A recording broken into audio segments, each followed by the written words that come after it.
Hi, this is Isabel Litzler. So in today's video, I want to address what do you do towards the end of the interview. That's when people get a bit more nervous and either they leave and then they forget that they should have asked things. And I want you to prepare also for this part, which in my view, you should really stay focused until the very end. So I want to give you these 3 tips on how to be efficient during the last part of the interview.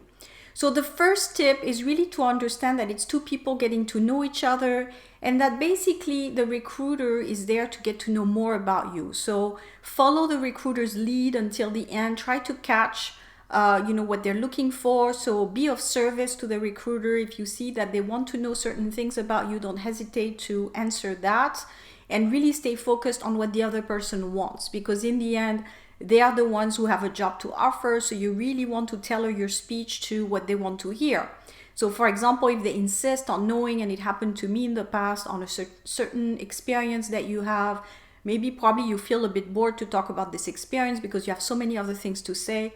But I would really say give the recruiter what they want. So it's not so much about what you want to say, but what they want to hear. So if they insist on one experience that you had and they want to know more about this, they're the lead. So make sure that you follow their lead and that you adapt to what they're looking for. If they want to spend the first part of the interview talk about the organization and how it works, and you're probably thinking, but I'm not getting to speak, it's okay. Again, you're there to serve, the recruiter in what they're wanting. So you want to make sure that you look already like someone that's well adjusted to their behaviors and their style.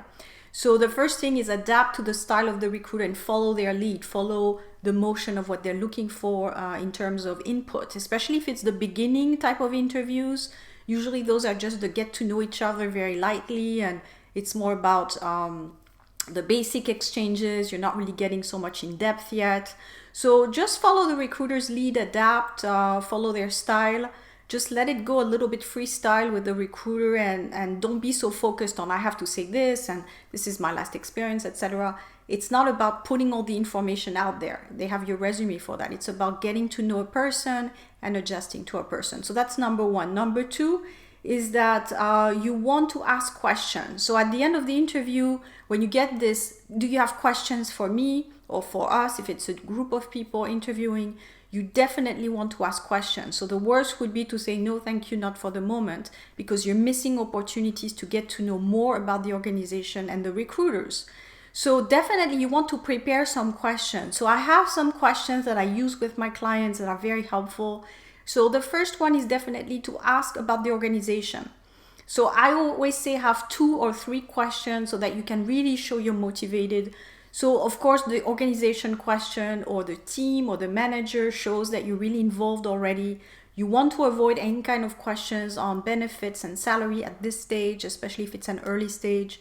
So make sure you stick to the job, the team, the manager, their style, how they like to work, what is the growth plan for the team, what type of things are they looking for in terms of input from you. So those are the kind of questions I have people ask.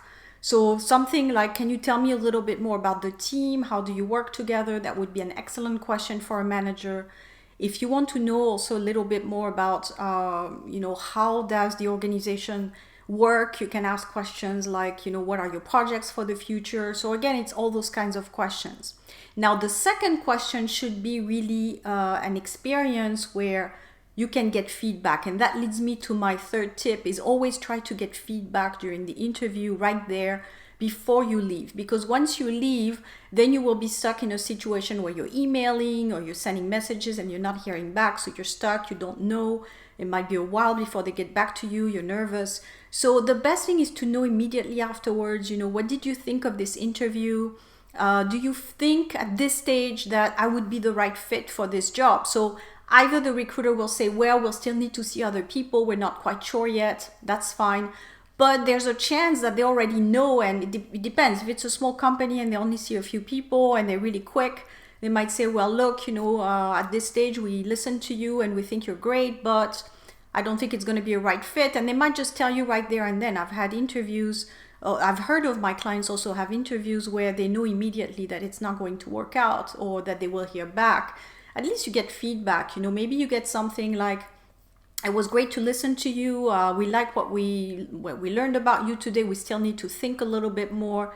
So you know there's going to be some thinking time. It's not a no yet. So just to get basically a feel for where you stand, you know, is it a no, complete no? Is it a maybe?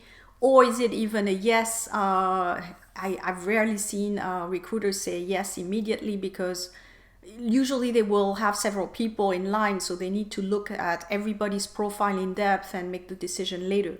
So the best case scenario for you is to get a maybe, which is still very good. And then if you have this maybe, you would reinforce it after the interview with a follow-up thank you note and things like that, so that you can also reaffirm that you're interested. And it's with basically nurturing the link with the recruiter that you may get better chances of being selected. So if a recruiter has two identical profiles, same skill set, everything, but one is just saying, okay, you know, it was great to see you, bye, and no news after that. If the other person is inquiring about feedback, so that means they're also interested in development and learning, so it's always a good sign. And then if you send a thank you note after the interview, it's also a good sign that you're motivated. So again, you can really even save a poor interview. Maybe you weren't excellent when you talked. At the end, the type of questions you will ask and the follow-up you will do is going also to upgrade your profile, even if the interview itself was so-so. So the definite message of this video is prepare some questions. The last part of the interview is where you should keep the momentum. You can really sell yourself with those questions, show that you're really someone of insight and motivated, and that gives you a chance to go from a maybe to a yes. I hope this video was helpful. Feel free to comment. I will talk to you soon.